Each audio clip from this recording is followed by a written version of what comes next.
welcome to the This is the Situation Room. The only here every weekday morning, 6 a.m.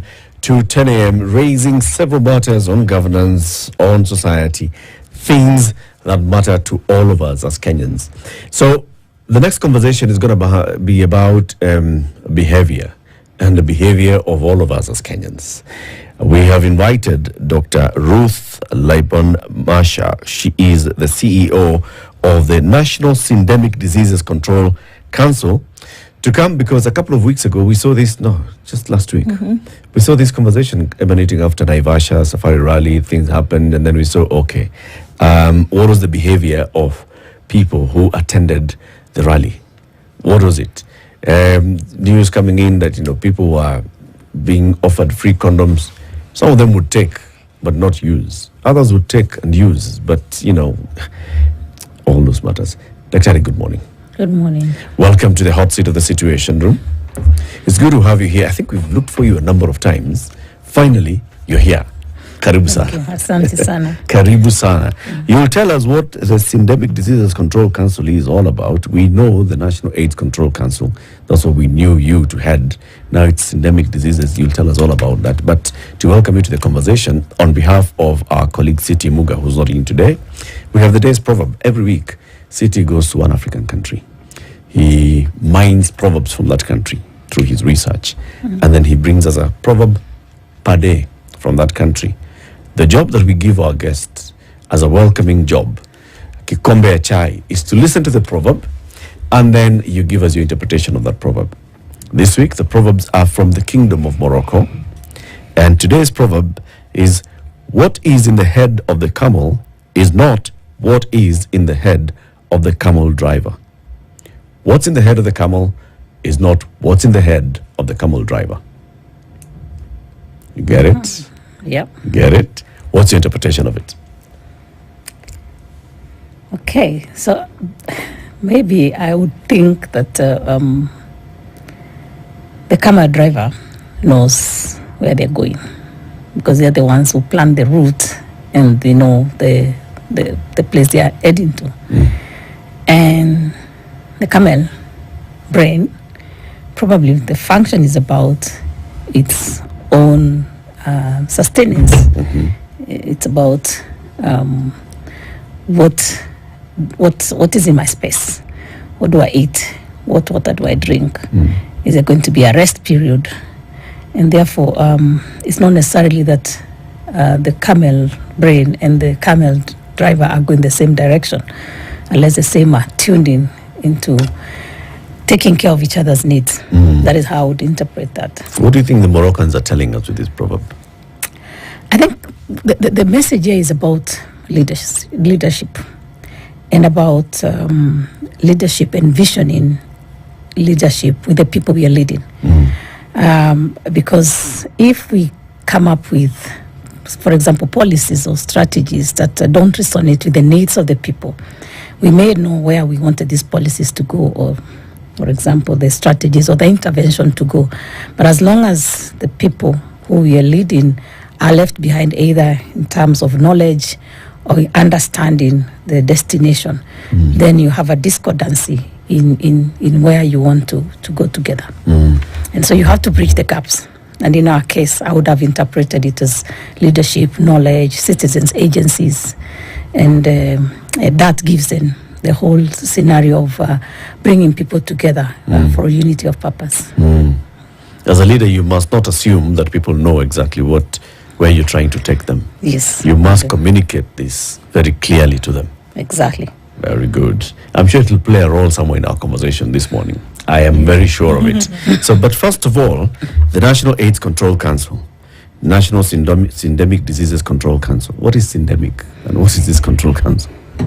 Thank you very much. So I know we know a lot of terminologies about diseases. So an epidemic is a disease that occurs in a population, but is outside the control of that population. It's larger than what would have occurred normally. We have an endemic, which is a situation where the disease is localized. For example, malaria is endemic in parts of Kenya, in parts of Africa. HIV is an epidemic. It used to be a pandemic. Pandemic we all know pandemic because of COVID-19. Now, what is a syndemic?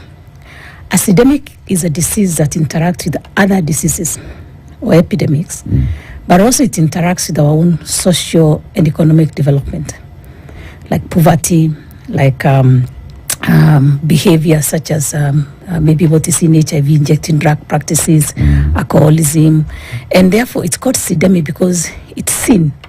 Epidemics are playing into each other. So, for example, Kenya is a country called HIV-TB country. Because of HIV, we have a large proportion of people who get both HIV and TB. TB and HIV are associated because if you have HIV, you are susceptible to have TB. That is why we also say we screen everyone who has HIV so that you can make sure that they also don't die of TB. TB is a killer of most people living with HIV. So those two are syndemic. Sexually transmitted infections. When we started the response, the first thing, if you recall, some of us, it was started in the platform of treating sexually transmitted infections. And I don't know if you remember the story of the Majengo women, the sex workers in Majengo. Yep. And those clinics had been set up for sexually transmitted infections.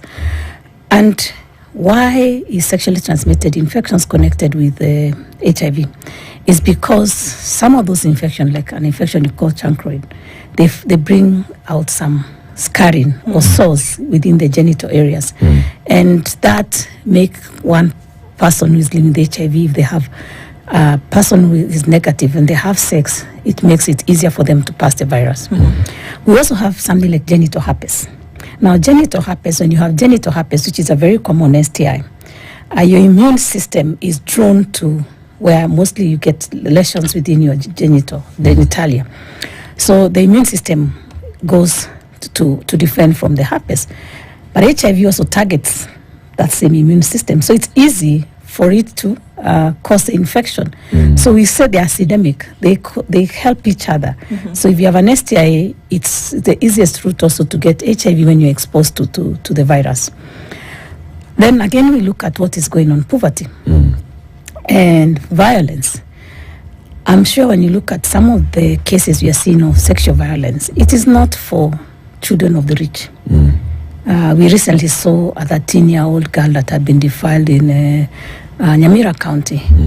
When you listen to those stories, it is stories of people with no agency, meaning that even the defiler is targeting that maybe these people don't even have money or they will not even take me anywhere. So it is going towards traveling the same path of inequality, which is poverty, which is lack of agency, where there's low literacies in terms of parents, where the society is also not well informed. Maybe they fear going to a police station, for example. And you find that as we move forward with these diseases such as HIV, we are beginning to see them traveling to the people who have unequal access to power, who are not wealthy, and also who lack access to some of the services. An example is, adolescent pregnancies. Who is a typical girl getting pregnant? Is it that the poor girl that we see pregnant is different from the one we have in the urban area? No. The one in the urban area has Google. She will wake up in the morning, she goes and buy emergency contraception. The one in the rural area or in a urban poor may not even have that money to buy that emergency contraception. So what we see in her is a pregnancy. Both of them had unprotected sexual intercourse. But one becomes pregnant because she never had access to services or she never had the money to access a service the other one accessed. All the information. All the information, because she didn't even have the Google, she didn't have the bundles. So what we see then is a divide that is actually following the inequality pathways. And as a society, who is this having then the power to stop this whole cycle we find ourselves in?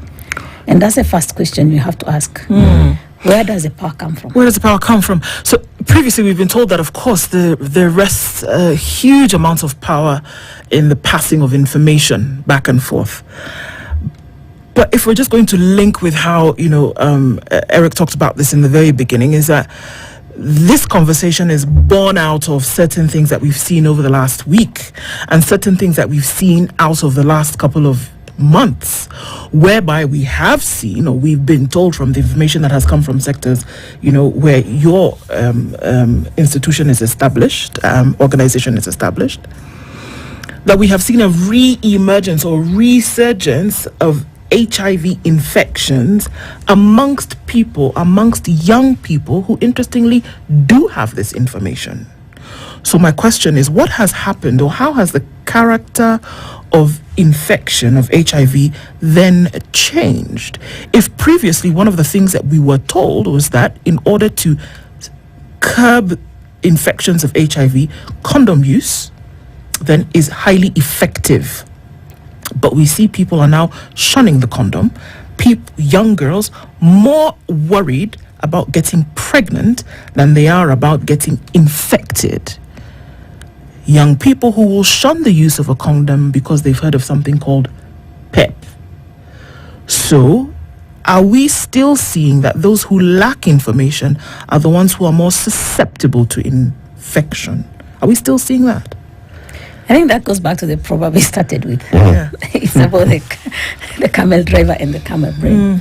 So there is information and there is correct information. In fact, in this country, the gap in the correct information among young people is very wide. Even just that condom use alone, it is as low as 54% of young people between 15 to 24 who actually can correctly tell you about condom use. Now, there's a generation, which is our generation, that actually, for those who never got HIV, what saved us was the uptake of condom use among that generation. Now, we have this new generation, and we have increased our options for prevention, rightfully. The challenge is that all these things, during one generation, you were told about HIV, but you also told about sexually transmitted infection. You were told that if you get chlamydia, you're going to be infertile. You are told that if you get genital herpes and the viral hepatitis that we get, you're going to have some consequences. Syphilis was known. Gonorrhea was feared. Now we have this generation that has come in now. I'm told they have come from Generation Z. Now they are calling themselves Alpha Generation. That all these things, they are only seeing them and learning them quickly from the internet. So what is the challenge? The challenge is that it is misguided information. The story of saying that ARV-based prevention is better than the use of condoms, of course, comes out from this whole euphoria that having condomless sex is the best way to go. But I think what is important is for us to provide the right information. First of all, we do not have any ARV-based prevention that is not prescribed. So the self-prescription of ARV-based prevention is actually wrong. There's nothing over the counter. Ideally, because what they are doing is that you're supposed, first of all, for an ARV-based prevention, you're supposed to be negative. That means you need to have tested. So if, for example, you're borrowing your ARV-based prevention from a friend and you're not even having the right dose, there are two things that could happen. If you're HIV positive, by chance, and you're already taking these drugs, you create something you call resistance. And what happens is that then by the time we catch up with you, you probably cannot even be given the normal ARV-based for everybody else. Dr. Sorry, I'm going to need you to clarify a number of things. So we are saying, first of all, in order for you to have any kind of ARV prevention treatment, which is now what we're calling PEP, yes, post-exposure prophylaxis, that you must be tested negative. Yes. But we do know that there are some folks who are out here getting this PEP from wherever they are getting it, and that they're not necessarily going to be tested. They've not been tested. They're getting it, they're doing whatever it is that they're doing with it, and they're going. What you're saying is that this, in its entirety, is wrong. Completely. It's completely unethical, even for anyone to start sharing those ARVs, for not taking the ARVs in the right doses. And I must say that I think for young people, they need to understand these ARVs they see, they're not for free. We actually spend about 12 billion every year to purchase ARVs. with a 6-month buffer. So if you're spending that money, it is not something we want to spend and misuse. So when we say post-exposure prophylaxis, it's an emergency. You have actually found yourself in a situation, you are using a condom, it has broken because maybe you didn't use it properly. You have been sexually assaulted. You're in a hospital, you're a medic, you have pricked yourself, and you need to cover yourself for the infection. Or even you're in a relationship or one night stand, and you wake up in the morning and say, I have a challenge. And that is why we say this drug is only effective, and every hour counts within the 72 hours. So if you start thinking about taking the drug every now and then, like what we are hearing young people saying, you actually have become, you are abusing the drug. Why? We should then have moved you to another drug called pre-exposure prophylaxis. Now, pre-exposure prophylaxis, we give it to people who have at high risk, or they know they're at risk of getting HIV. And it's a prescription drug also. So again, you can't go and start borrowing your friend the pre-exposure prophylaxis. But then this whole idea that the ARVs can be misused by this young generation is wrong. Let me just say something, that ARV is a good intervention, especially for people living with HIV. And you must thank them in this country, because I think those who have known HIV status have played a significant role in most of the infections prevented today. In fact, we were discussing the other day and saying their contribution in becoming viral suppressed, taking their drugs every day because they know their status, has also contributed to what we say U equals U, undetectable equals untransmissible. They are not transmitting HIV, and that is what is cushioning us. Now, where the challenge is these people who then are not diagnosed, then they are also misusing the same drugs, and they don't even know the implications. When we start putting people on ARVs, we ask them to come back to the facility. Why? Because we need to check other things, kidneys. We need to check their liver functions. So it's not a drug you can just decide, like, let me take it multiple times and I'm not even coming into contact with the health facility. So in essence, the ARV-based prevention is a facility-based. You have to speak to your provider. You have to come and sit down and speak. So this whole internet prescription is totally wrong. And it is actually does not work. The only thing that they think it works is probably because the person they had sex with was negative. Yeah. And they imagine it worked. But if indeed they have less dosage or missing the drug, because one of the things that I'm told and I've heard them say is even sharing. Take a container, I give you a few pills, I want you to tell us more about that, okay? So what is it that you've heard about this behavior by mostly young people and others who are not young? What have you heard? What is it what are they doing? What are people doing? So, of course, one of the challenges that I had, and I've had the young people saying, is that you have sex, unprotected sex, then you come for emergency. So you have the emergency contraception because you're fearing pregnancy, and then you come into the emergency the post-exposure prophylaxis. Where? Now, a pharmacy? That is why I think it's you to tell us, because I don't even know where they're getting these drugs from. And when I hear they're getting such drugs, it's important for us to know, because when I hear they're sharing, and then my understanding is that one of them gets the drugs, then takes a short dose and then gives the rest to the other, because maybe the bottle has 30 tablets, so they're not even taking the correct dosage. If, for example, you're taking a post-exposure prophylaxis drug and you're not taking the entire dosage. What is an entire dose? 30 days. 30 days of daily? Yes. So once you get this dosage, you are supposed to take it continuously for 30 days? Yes, till almost 28 days. So if you're not taking the drugs and you're taking them for 4 days, then you leave some of them, so then you give to your friend. To share. Then you give your friend what you're actually doing. You're misusing the drug. That is really worrying for us. And this cannot be acceptable. So this is what is happening. That is how when I hear them explaining, that is what they are doing. It's not that they are going to, the drugs are controlled. One of you gets it rightfully, and then doesn't complete, keeps a dose. When they hear from their friend that, oh, I think I'm at risk, then you take the same drugs and pass them over to your friend. This is really scary, is it not? Because it's almost as though it's being likened to emergency contraception. Exactly. Because that's what emergency contraception is, essentially. You take it and then, 24 hours, you take the first one, 24 hours, you take the next one, within the 72-hour period after, unprotected sex. Yes. So it seems as though folks are downloading that same concept and saying, here we have this thing for 28, 30 days. I'm going to pop a few. It should work, right? All right, bottoms up, let's go. If somebody else comes, you say, I have a few left. I can give you to sort out yourself, without having downloaded the full information of what this thing is actually meant to do. So you said 30 days. What does that ensure? That if truly there was exposure to infection by the virus, that the 30 days of taking this, because that's what it is, isn't it? Yeah. It's you're taking medication every day for 30 days. That it is covering you for the length of time that the infection essentially could take root.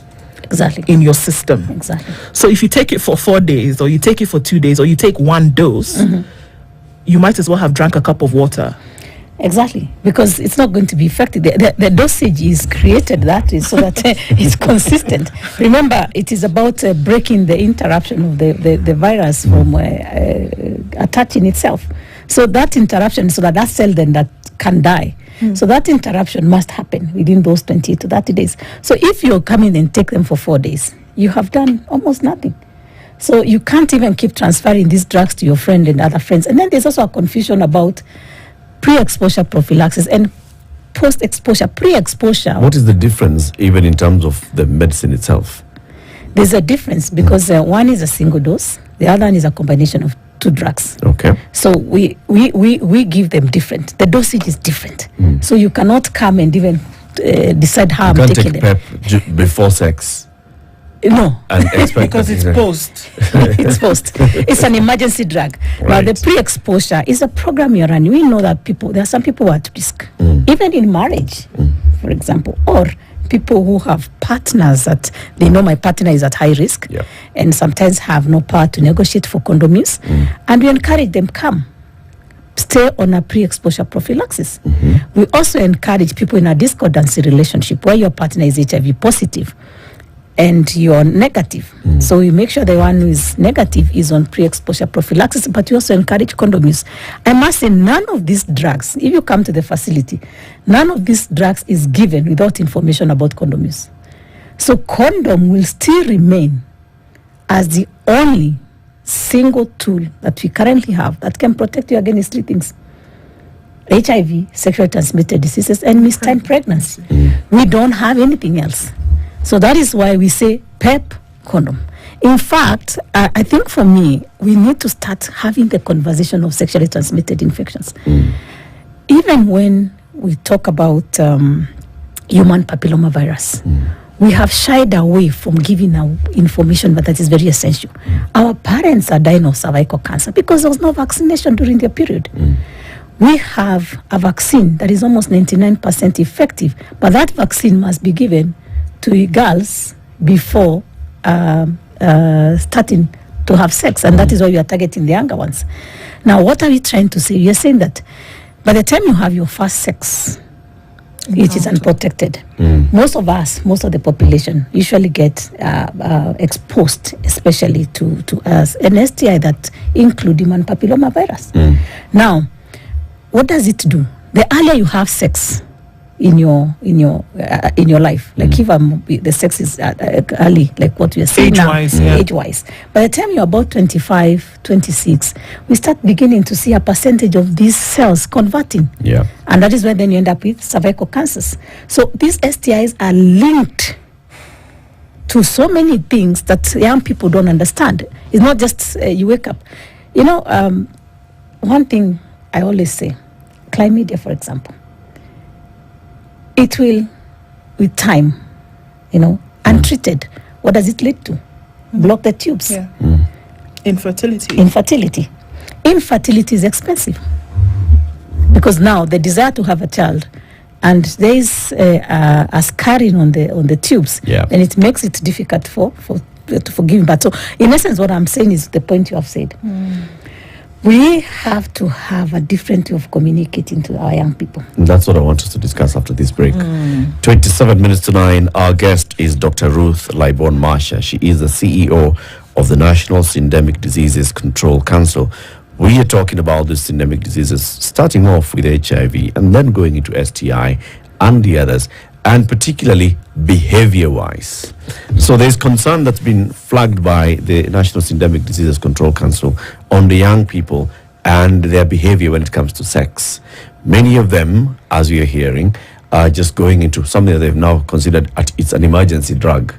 You go and buy pre-exposure prophylaxis or post-exposure prophylaxis. You're not even following the dosage. You're getting it from your colleagues. You're buying it under the water. You're buying 2 tablets, 3 tablets, just because you think you're exposing or you've been exposed to some risky sexual behavior. And that's completely wrong because you're not even following the dosage. This is an alarm that needs to be raised, and we are raising it this morning. We'll be back shortly. Good morning.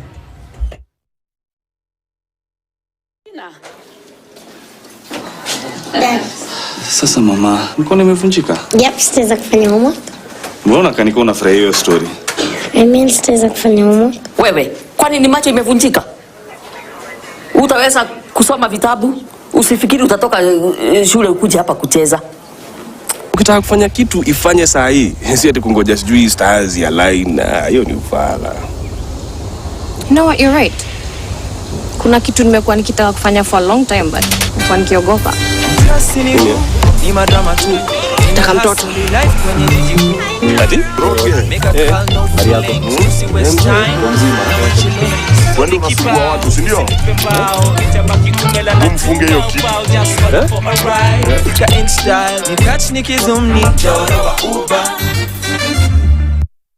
Habari njema, mchezo mpya kushinda hela umewasili. Tazama Utozwe ni mchezo rahisi na njia haraka ya kushinda hela ukitumia simu yako. Kuwa mmoja wa mamia ya washindi kila siku. Jishindie kuanzia shilingi 20,000. Ni rahisi. Deposit kuanzia shilingi 20 hadi 99 kwenye paybill number 145656. Account number KTN. Shinda sasa hivi. Draws na washindi kila hour. Kumbuka, deposit kuanzia 20 bob hadi 99 bob kwa paybill number 145656. Account number KTN. Na unaweza kujishindia hadi 1,300.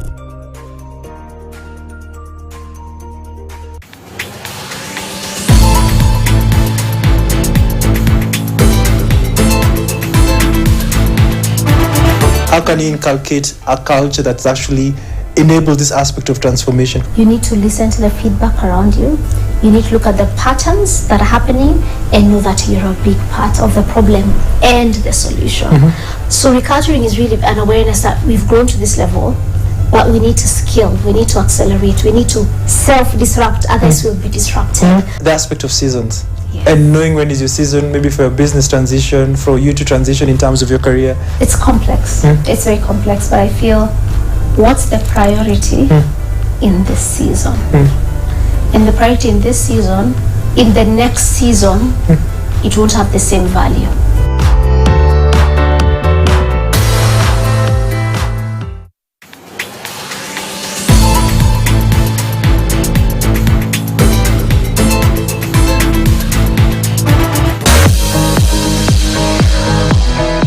My name is Lynn Boke. I'm a trained chef and food blogger.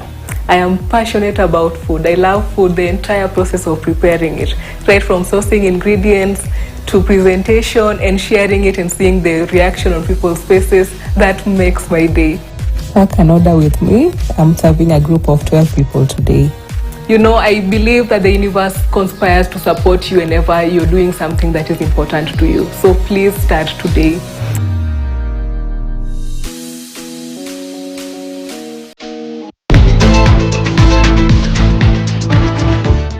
Who can you trust? Who do you know who's not crocodile? The best way to trust people is trust. And tell them I trust you. Do your best. Yeah. Fool me once, shame on you. Fool me twice, shame on me. And my model of D is basically do, decide, delegate, and design. as a CEO, you're not only a company guy, you are an industry and economy guy. Mm-hmm. Because if my cabin is safe, but if my ship is sinking, and please brave it out, adopt failure, learn. But sitting home, not trying, it wouldn't help. I love that.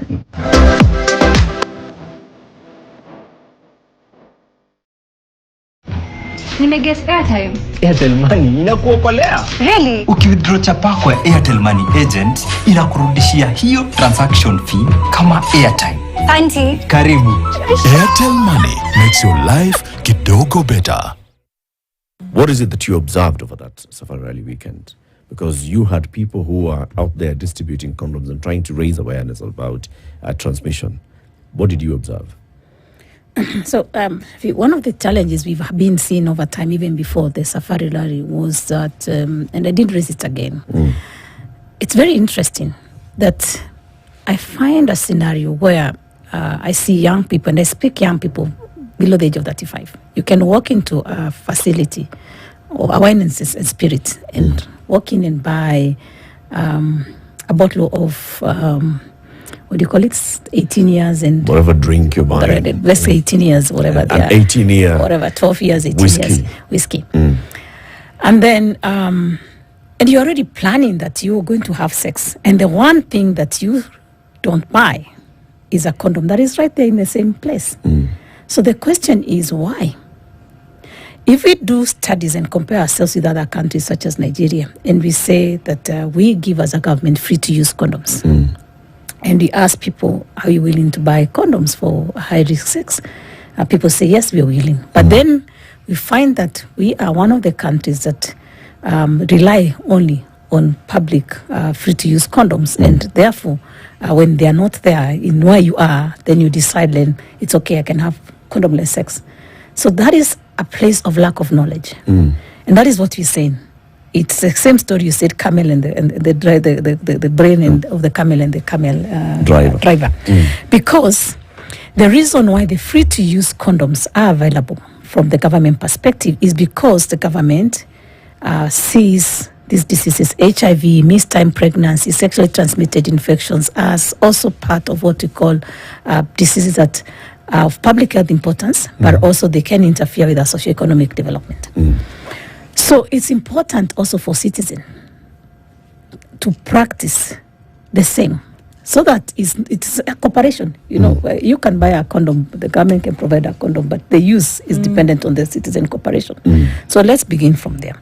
Now, young people, we also agree that there's one message that is important for our young people: abstinence. You know, it's not all the young people having sex. It's just the few that are having, which is also a very worrying statistic. You find that the few young people having sex, they give you so much negative implications. Our cohort of people living with HIV, a majority are between currently the ages of 34 to 54. Our new infections are then 35 downwards. When we speak about 4,400 children born with HIV, and ask ourselves, who are their parents? Their parents are younger. Yes, they're younger. Actually, in some cases... Younger meaning what, 35 and below, 40 even and below? 24 and below. Or, you know, the younger the mother, the more likely she's likely to transmit HIV. And especially if she's an adolescent. She comes to the facility late. And remember that the one thing we do for HIV transmission among children from mother to child is what you call also another ARV-based prevention, just like we are speaking, because you make sure the mother is on treatment, and we also give the child ARVs so that she can get, or he can get, the baby can get the prophylaxis, similar to what you're speaking about, the pre-exposure and the post-exposure use of ARVs. Now, if I can't get this mother early, meaning that she's either hiding the pregnancy or maybe she's relying on other people to bring her to the facility, she ends up coming too late. And therefore she becomes our transmitting mother. So what we are saying is that we have done extremely well. And one of the things we've done well is to ensure we are looking for HIV positive people, we are giving them treatment, we are diagnosing, and they are on treatment. And the coverage is good. Now, where is our challenge as a country? As you get a group that is growing older in the cohort, they have lived with HIV for 30 years and more, Then we have babies being born with HIV. Then we have this group that is now a smaller proportion of them having sex, injecting drugs, now contributing to your significant infections, about 75%. So what it means is that while you're making success stories within the response, because you have one of the best response, you are left with a very high burden of about 1.4 million people with HIV, and then the cycle is not ending, because the child who is getting HIV will have to be on treatment for life. Yeah. The young mother, the young man, and actually 20 to 24, the young men have the lowest access to treatment, 20 to 24. 54% coverage. Lowest access to treatment. Sorry if I can interject. Lowest access to treatment, is that because of care-seeking behavior, or is it because of demographics in terms of geography? What are we talking about? 20 to 24 young men, I think for me is because they are healthy. The only time that we actually are capturing their numbers is when they come for blood donation, because when you ask for people to come for blood donation, families tend to bring their best. Yes. The young ones. And those young men, that's sometimes where you find them. That's when you now start Yes, noticing. because they don't come into contact with they are not sick.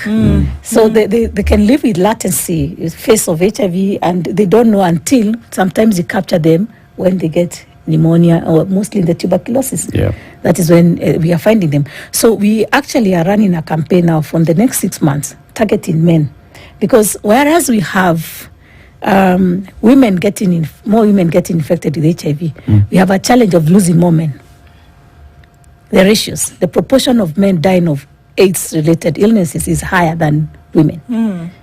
Why? Because then men delay diagnosis, and then men also end up coming too late. Yeah. So that is a scenario we are having. Children, men. Now, when men are not virally suppressed, that is also another problem.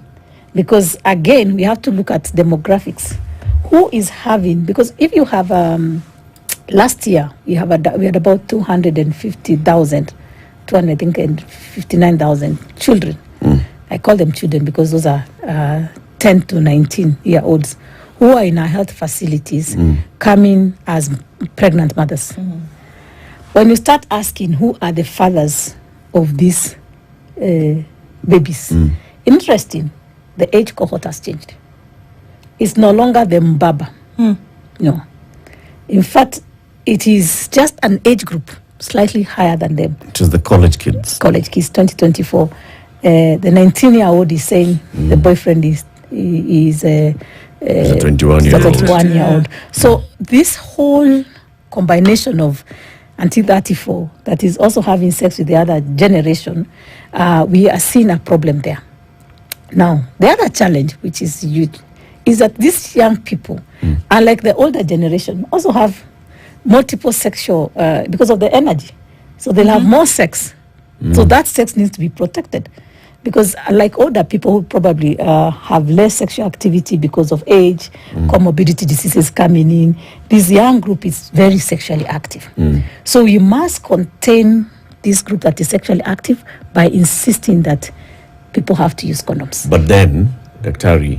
where is the gap in information? Because you're talking about a generation that has now more and more places where they can access information. The older generations had a challenge. I mean, so yes, there is HIV, there is a lack of proper awareness and understanding what HIV is, what it means, transmission, the risk factors. The younger generation, you'd expect, would have greater access to this information. But they're the ones that we're talking about, they have access to the wrong information. Why? Let me give you an example. Let's go back to menstruation. Just that.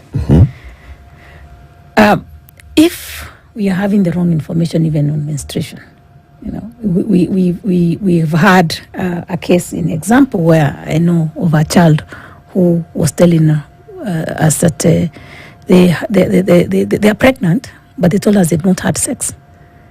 So because when you ask the child, because it's a child, what do you mean? He said, the only thing I've done is a game I've been playing with my brother and my two brothers. The question is it the system? Is it the parents? Is the religious leader? Who is failing here? So the basic information is, if you're not even having conversation about menstruation, what has changed? During, I had this especially my day, there was someone to ask about menstruation. It may have not been my mother, but the system was auntie. there. It was an auntie, it was a grandmother. It was a friend who has a grandmother who has an auntie, who would even go and show you even how to use your cotton wool and show you how to lay it down properly. Now you have a generation that the only things most of them have, those who have the agency, they are using their phones. They check, they get all this kind of information, and they are left to choose on their own. Then you come to the rural area. Then this one also, who may not have access to the phone, is depending on others. We went to Homa Bay, and we found a group of young girls who told us that for them, getting pregnant was good thing, because those who are getting pregnant, they were blossoming up. They were getting hips, and then borders were willing to marry them or have sex with them, and they became more attractive. So they were being driven to have sex as a way of getting pregnant, becoming more attractive. Yes. So that is the knowledge you're speaking about. So where are the failures? So that's why I want to come back the onto failure we are having currently is a failure of all of us. It is a failure of one, that we are leaving the children without a trust pathway. Parents are too busy. And rightfully, times are hard. If I am a hairdresser today, I live in, let's say I live in some urban poor area. I leave my house at 5. I come back at 8 or 9. The next thing, I do the same. So I leave my child to who? To the teacher. Then the teacher is also coming from a generation that was not speaking about sexual matters. And it's a bit of what you've put in the curriculum, but it's not deep enough. The child is left there confused. Goes back home, can watch a bit of your things if they are lucky to have a television. And then the knowledge gaps continue increasing. And guess what continues? And that is why we are seeing that information available, but the wrong information availed. So what we are saying is that we have to see who is these trusted people that we've missed. And one of the things that we are saying is that they trust their friends. Whatever their friend says is a true gospel. If my friend says I got post-exposure prophylaxis and I never got HIV, where are they? So they pass each other. They were even telling me the colors of these drugs. So they pass to each other that the friend is a trusted ally. Because why? The friend doesn't lie. Even if they are saying the wrong information, they don't lie. So what we are saying is that we have to come back to them. And one of the things we've done as an institution, we have created something you're calling Jijali. And we said, as a government, we can step back. Now, show us how you want to communicate to each other. And very interesting. All the things we've thought about traditional media, that's not what they want. They want to do their short skits. They want to give information differently from what we have been doing.